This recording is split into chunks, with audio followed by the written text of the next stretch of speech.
చూడు నీకే తెలుస్తుంది. అది సింహం కాదు, గుట్ల గోబ. అది సింహమేరా బాబు. ఇది పలిసిన పిల్లలా ఉంది. నీకు అనుమానం ఉంటే ముందుకెళ్ళి చూసొస్తా. హలో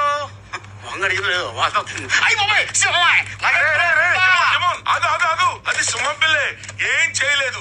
పెద్దోడవుతాడు కదా. ముద్దుగా ఉంది. దీన్ని మనమే పెంచి పెద్ద చేద్దాం. దీన్ని రోజు నేనే బయటికి తీసుకెళ్తా. టాయిలెట్ వస్తే నేనే క్లీన్ చేస్తా. దీనికి అన్ని నేనే అన్ని ఆడే చేస్తాడు. అందరిని తినేసి లాస్ట్ లో నన్ను నంచుకుంటాడు. కానీ వాడిని మనం పెంచితే పెద్దయ్యాక వాడు మనతో కలిసిపోతాడుగా. అర్థమైంది. వీడు మనతో ఉన్నాడుకో చెప్పేది సింహం మన ఇద్దరికి బాడీ గార్డ్ అని చెప్పేసి అందరికి తోకెత్తుకుని గర్వంగా చెప్పుకోవచ్చు. అయితే మనతో వాడిని ఉంచేసుకుంటున్నాం. నేను చెప్పింది కూడా అదే. వాడిని ఉంచుకున్నా ఉంటాడు. ఐడియాలు కొట్టేసి నాకే చెప్తున్నావు. అయితే వాడికి సింహ అని పేరు పెడతాం. మీరు ఎవరు? నువ్వు చెప్పరా. నా ప్రాణాలు తెగించి నీ ప్రాణం కాపాడు. రాబోతుల గుంపుతో సింగిల్ గా పోరాడు. నువ్వు సింగిల్ గా ఏంట్రా డఫ్.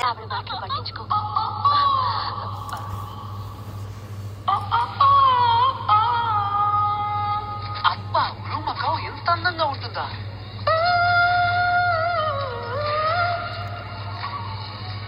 మిలమిలా రెక్కలు వెరిసే ఈ ఆడవి మురిసే అందాలు చిందే మనసే నీది శుభదినమిదే మా జోలొచ్చింది నీకిదే స్వాగతం ప్రియ సఖి రబెట్టు నేను ఓ స్వాగతం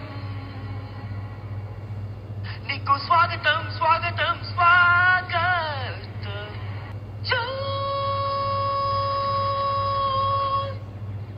నువ్వు భలే ఉన్నావు తెలుసా. నువ్వు ఓకే ఏ సమస్య లేదు. వెండి వెన్నెల హక్కున మటాటా. హకునా మటాటా. అవును, అది మన నినాదం. ఏ బాధొద్దని